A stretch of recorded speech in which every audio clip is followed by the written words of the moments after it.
Кадамжай районунда 21 майда 8 адамдын өмүрүн алган жол кырсыгы катталып, көптөн үрөйүн учурду. Анда өзгөчө кырдаалдар министрлигине караштуу Хова үлгүсүндөгү оор жүк ташуучу унаа чечме өткөрүү бекетине катуу ылдамдык менен келип, постто турган унааларды сүзүп, өзбек тарапка чейин кирип кеткен.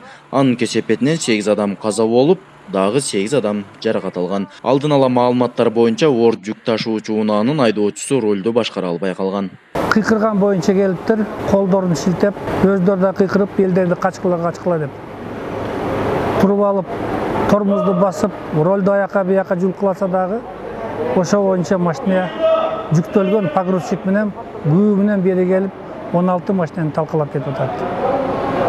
Анын эле жанында 9 адам жарадар, 8 адам көз жумду. Учурда жол кырсыгынан жабыркаган 5 киши ооруканада дарыланууда. Алардын абалы орточо оор экенин дарыгерлер айтышат. Ооруканага кайрылгандардын 3-өө алгачкы медициналык жардам көрсөтүлгөн соң үйлөрүнө жөнөтүлгөн. 5 бейтаптын бардыгы эркек жарандар, 2-өсү жаш балдар. Алардын бардык бейтаптардын абалы орто, туруктуу. Булар сотрясение ошондой эле ушиб, множественный ушиб, ссадиналар менен жаткырылган. Мындай оор абалда жаткан бейтаптар жок.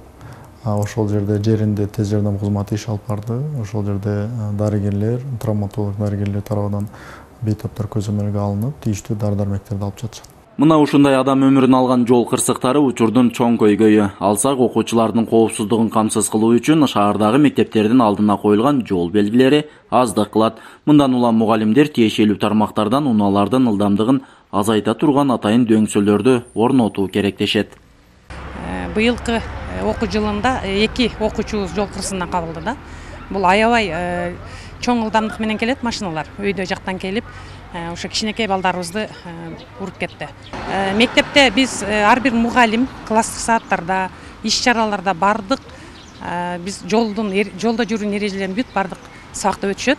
Жол кыймылынын коопсуздугун камсыздоо кызматкерлеринин айтымында айдоочулардын билим деңгээли жетишпегендиктен же болбосо шашып жүргөндүктөн жол кырсыктары көп катталууда.